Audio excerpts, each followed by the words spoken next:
Hello दोस्तों, आप सभी का हमारा चैनल खबर मंथन में स्वागत है। दोस्तों, स्थानीय नीति पर जल्दी हो सकता है बदलाव। शिक्षा मंत्री ने इसे लेकर दिया है बयान।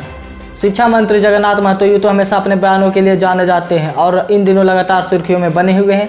इसी बीच उनका एक और नया बयान सामने आ रहा है, जिसमें मंत्री जी ने कहा कि रघुवर सरकार के 1985 वाले स्थानीय नीति का कोई भी आधार नहीं है, जबकि 1932 के स्थानीय नीति का आधार सर्वे सेटलमेंट है। वे 1952 के आधार मान बैठे क्योंकि इनमें उन्हें वोट देने का अधिकार दिखाई दे रहा है। अगर आप चाहते हैं स्थानीय नीति में बदलाव हो तो कमेंट जरूर करें। झारखंड में एक दिन में सबसे ज़्यादा चीनी संक्रमित मरीज मिले हैं। इसी के साथ अब झारखंड में संक्रमितों की संख्या 2700 के करीब पहुंच गई है। झारखंड में चीनी वायरस के संक्रमण की संख्या 2700 के करीब पहुंच गई है। एक दिन में सबसे ज़्यादा 63 नए मरीज मिले हैं। राज्य में 63 सबसे ज़्यादा मरीजों में से रांची से 27 और इसके अलावा पश्चिमी पूर्वी सीबो से 15, दुमका कोडरमा से 8, वहीं गढ़वा गिरिडीह से 3, लातेहार पलामू से 2 संक्रमित की पहचान की गई है। जैक के 10वीं और 12वीं रिजल्ट से पहले आया 11th का रिजल्ट। झारखंड एकेडमिक काउंसिल ने मैट्रिक और इंटर से पहले शनिवार को 11वीं का रिजल्ट जारी कर दिया है। इस साल 95% बच्चे पास हुए हैं। हजारीबाग के सबसे ज़्यादा विद्यार्थी पास हुए, जबकि चतरा से सबसे कम। हजारीबाग में 98% बच्चे पास हुए हैं, वहीं चतरा से सिर्फ 92% बच्चे पास हुए हैं। झारखंड कोयला खदान नीलामी पर केंद्र और राज्य सरकार आमने सामने, सुप्रीम कोर्ट पहुंचा मामला। झारखंड राज्य की कोयला खदानों की नीलामी के केंद्र सरकार के फैसले को राज्य सरकार ने सुप्रीम कोर्ट में चुनौती दी है। झारखंड सरकार का आरोप है कि केंद्र सरकार ने झारखंड राज्य सरकार से परामर्श के बिना ही राज्य की कोयला खदानों की नीलामी को एक तरफा घोषणा की है। राज्य सरकार ने संविधान के अनुच्छेद 131 के तहत केंद्र सरकार के खिलाफ याचिका दायर की है। बताते चले कि केंद्र के साथ विवाद होने पर राज्य सरकार इसी अनुच्छेद के तहत सीधे सुप्रीम कोर्ट में मामला दायर कर सकती है। अब इस नई याचिका में राज्य सरकार ने दावा किया है कि कोविड-19 महामारी के दौरान केंद्र द्वारा कोयला खदानों की नीलामी करना बहुत ही अनुचित कार्य है। इस पर आपका क्या राय है, आप जरूर बताएं। 24 घंटे में झारखंड के कई जिलों में वज्रपात के साथ भारी बारिश की है चेतावनी। झारखंड के कई जिलों में अगले 24 घंटे के दौरान वज्रपात के साथ भारी बारिश की चेतावनी मौसम विभाग ने जारी की है। रांची के बिरसा मुंडा एयरपोर्ट स्थित मौसम केंद्र के निदेशक और मौसम वैज्ञानिक डॉक्टर एस डी कोटाल ने यह जानकारी दी है। उन्होंने बताया कि 3 से लेकर 7 जुलाई के बीच झारखंड के लगभग सभी जिलों में वज्रपात और बारिश होने की संभावना है, लेकिन 4 जुलाई से 6 जुलाई के बीच झारखंड के लगभग सभी जिलों में वर्षा और वज्रपात हो सकता है। आप झारखंड के कौन से जिले से और आपके ज़िले में बारिश का क्या हाल है, आप कमेंट में ज़रूर बताएं। जमशेदपुर, खुट्टी और साहिबगंज के एक व्यक्ति की मौत। झारखंड में शनिवार को एक दिन में सबसे ज़्यादा 3 चीनी वायरस से संक्रमित मरीजों की मौत हो गई है। इसके साथ ही अब राज्य में जानलेवा वैश्विक महामारी से मरने वालों की संख्या 18 हो गई है। 2 लोगों ने राजधानी रांची स्थित Rajendra institute of medical science में दम तोड़ा, जबकि एक की मौत पूर्वी सीबू के जिला मुख्यालय जमशेदपुर स्थित टाटा मैन हॉस्पिटल में हुई है। नवंबर तक फ्री में दाल चावल पाने के लिए 31 जुलाई से पहले करना होगा यह काम। प्रधानमंत्री गरीब कल्याण अन्न योजना को अब नवंबर तक के लिए एक्सटेंड कर दिया गया है, लेकिन राशन उन्हीं लोगों को दिया जाएगा जिनका राशन कार्ड आधार कार्ड से लिंक होगा। अगर आपने अभी तक ऐसा नहीं कराया है तो जल्द से जल्द राशन कार्ड को आधार कार्ड से लिंक कर ले, ताकि आप नवंबर तक फ्री राशन ले सके। साथ ही हम आपको बता दें कि सरकार ने 1 नेशन 1 राशन कार्ड स्कीम की भी शुरुआत कर दी है। चीनी वायरस के टीके को लेकर आ रही है बड़ी खबर। अब 7 जुलाई से होगा चीनी वायरस का मानव ट्रायल। कोरोना वैक्सीन का क्लिनिकल ट्रायल 15 अगस्त तक करने की खबर पर सफाई देते हुए भारतीय चिकित्सा अनुसंधान परिषद ने शनिवार को कहा कि उनके लिए देश के लोगों की सुरक्षा और हित सबसे पहले है।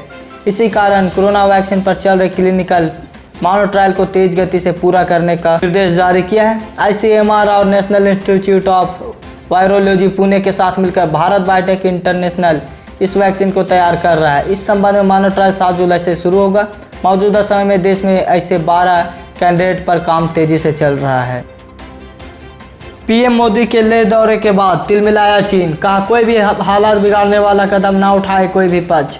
भारत चीन तनाव के बीच प्रधानमंत्री मोदी लेह पहुंच गए थे। पीएम मोदी के लेह दौरे से अब चीन परेशान दिखाई देने लगा है। चीन विदेश मंत्रालय के प्रवक्ता झाओ ने कहा कि भारत और चीन के बीच पनपे विवाद का समाधान बातचीत ही है। उन्होंने कहा कि कोई भी पक्ष हालात बिगाड़ने वाले कदम ना उठाए। प्रधानमंत्री सुबह करीब 9:30 बजे ले पहुंच गए थे। पीएम इस दौरान नीमू में एक अग्रिमा नामक स्थान पर बैठक की और जहां उन्होंने थल सेना, वायुसेना और ITBP के कर्मियों के साथ बातचीत की है। चीनी विवाद को लेकर बैठक में राष्ट्रीय सुरक्षा सलाहकार अजीत डोभाल के साथ वरिष्ठ सैन्य अधिकारी भी मौजूद रहेंगे। झारखंड बोर्ड के नतीजे जल्द ही जारी हो सकते हैं। झारखंड एकेडमिक काउंसिल जुलाई 2020 के पहले सप्ताह में मैट्रिक और इंटरमीडिएट परीक्षा परिणाम 2020 घोषित कर सकता है।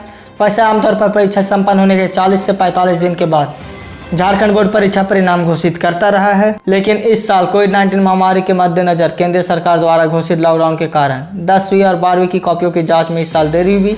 लेकिन अब लेटेस्ट अपडेट के अनुसार मैट्रिक की कॉपियों की जांच पूरी हो चुकी है, जबकि इंटरमीडिएट की कॉपियों का मूल्यांकन कार्य जल्द ही खत्म होने वाला है। ऐसे में बोर्ड परिणाम तैयार करने की प्रक्रिया तेजी से आगे बढ़ा रहा है और ऐसी उम्मीद जताई जा रही है कि जुलाई के पहले सप्ताह में परिणाम घोषित कर सकता है। बिना परीक्षा अगले सत्र में करे प्रमोट करने की मांग पर है तालाबंदी। झारखंड छात्र मोर्चा के छात्रों को शनिवार को विनोबा भावे यूनिवर्सिटी मुख्यालय में जमकर प्रदर्शन किया है।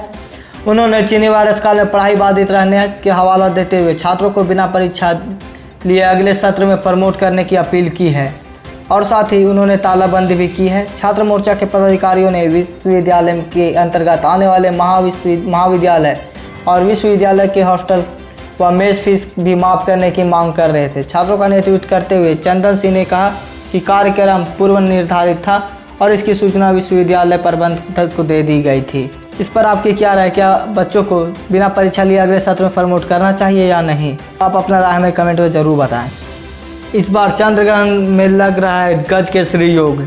इस सप्ताह साल का तीसरा चंद्रग्रहण लगने वाला है। ग्रह नक्षत्र बदलती है गति के कारण तीसरे चंद्रग्रहण पर गज केसरी योग बन रहा है। इस दौरान चंद्रमा और गुरु धनु राशि में होंगे।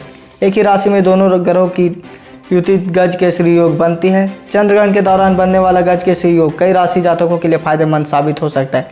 इसमें मिथुन, कर्क, वृश्चिक, धनु और मकर राशि के लोगों के लिए काफ़ी लाभ मिलेगा। झारखंड में आकाशीय बिजली का कहर, 8 लोगों की हुई मौत। झारखंड के खूंटी, लातेहार, गोड्डा और गुमला सहित अन्य जिलों में आकाशीय बिजली गिरने की वजह से अलग अलग घटनाओं में 8 लोगों की मौत हो गई है। खूंटी जिले के सुदूरवर्ती बीबरबाकी कोचांग इलाके में अचानक आकाशीय बिजली गिरी, जिसमें 2 सगी बहन सानी और बिरसी भोंगरा की चपेट में आने से मौत हो गई है। साथ ही वज्रपात को लेकर झारखंड सरकार ने भी अलर्ट जारी किया है। IPL 2020 की मेजबानी की रेस में UAE और श्रीलंका सबसे आगे। चीनी वायरस की वजह से स्थगित हुए इंडियन प्रीमियर लीग के 13वें सीजन का UAE और श्रीलंका में आयोजित किया जाने की संभावना बढ़ गई है और इस मामले में भारतीय क्रिकेट कंट्रोल बोर्ड जल्द ही आखिरी घोषणा जारी कर सकता है। BCCI के आधिकारिक ऐलान से पहले इस साल अक्टूबर-नवंबर में ऑस्ट्रेलिया में प्रस्तावित T20 वर्ल्ड कप के भविष्य पर आखिरी फैसले का इंतजार कर रहा है। INNS की रिपोर्ट के मुताबिक BCCI के एक अधिकारी ने कहा कि बोर्ड इस T20 लीग की देश में आयोजित करवाना चाहता था, लेकिन चीनी वायरस की गंभीर स्थिति को देखते हुए उसे ये टूर्नामेंट UAE या श्रीलंका में आयोजित करवाना पड़ सकता है। ICMR की बात पर CCMB के निदेशक ने कहा 6 से 8 महीने पहले नहीं आ सकता है कोविड-19 का टीका। ICMR के दुनिया का पहला कोविड-19 टीका 15 अगस्त तक तैयार करने के लक्ष्य की बात कहने के एक दिन बाद CSIR के सेलुलर एवं आणविक जीव विज्ञान केंद्र के एक शीर्ष अधिकारी ने कहा कि कोविड-19 के टीके की उम्मीद अगले साल की शुरुआत से पहले नहीं की जा सकती है, क्योंकि इस प्रक्रिया में काफ़ी नैदानिक प्रशिक्षण और आंकड़ों की जांच शामिल होती है। CSIR के निदेशक राकेश मिश्रा ने कहा कि इस संदर्भ में ICMR का पत्र आंतरिक उपयोग के लिए हो सकता है। इसका उद्देश्य अस्पतालों पर नैदानिक मानव प्रशिक्षण के लिए तैयार रहने का दबाव बनाना होगा। इस औषधि के 15 अगस्त तक तैयार हो जाने की संभावनाओं के बारे में पूछे जाने पर मिश्रा ने कहा PTI भाषा को बताया कि अगर सब कुछ वास्तव में बिल्कुल किताब में लिखी योजना के मुताबिक हुआ तो हम 6 से 8 महीनों में इस बारे में सोच सकते हैं और इस टीका को हम मार्केट में लॉन्च कर सकते हैं। नीट और JEE परीक्षाएं एक बार फिर हुई स्थगित। देश भर में फैले चीनी वायरस के कारण कई बड़ी परीक्षाएं या तो स्थगित कर दी गई है या फिर रद्द कर दी गई है। अभी हाल ही में CBSE और ICSE की परीक्षाएं बोर्ड को भी रद्द कर दी गई है। इन परीक्षाओं के रद्द होने के बाद देश भर में लाखों छात्रों के मन में इस महीने के अंत में आयोजित होने वाले JEE मेंस के सवाल उठ रही हैं। इन्हीं सवालों को लेकर संशय के बादल मंडरा रहे थे। इन्हीं बीच अब मानव संसाधन मंत्री रमेश पोखरियाल निशंक ने नीट और JEE मेंस परीक्षा 2020 को एक बार फिर से स्थगित करने का निर्णय लिया है। नई तारीखों के मुताबिक JEE मेंस परीक्षा 2020 1 से 16 सितंबर को आयोजित की जाएगी। रेलवे की सभी भर्तियां हो गई है रद्द। चीनी वायरस संकट कम नहीं हो रहा है। ऐसे में चीनी वायरस के दौर से सबसे ज़्यादा असर अब रेलवे की भर्तियों पर पड़ने लगा है। भारतीय रेलवे ने सुरक्षा को छोड़कर समस्त नए पदों के लिए आवेदन रद्द कर दिया है। फिलहाल तो भारतीय रेलवे ने ऐलान किया है कि अगले आदेश तक रेलवे में कोई भी नई भर्ती नहीं होगी।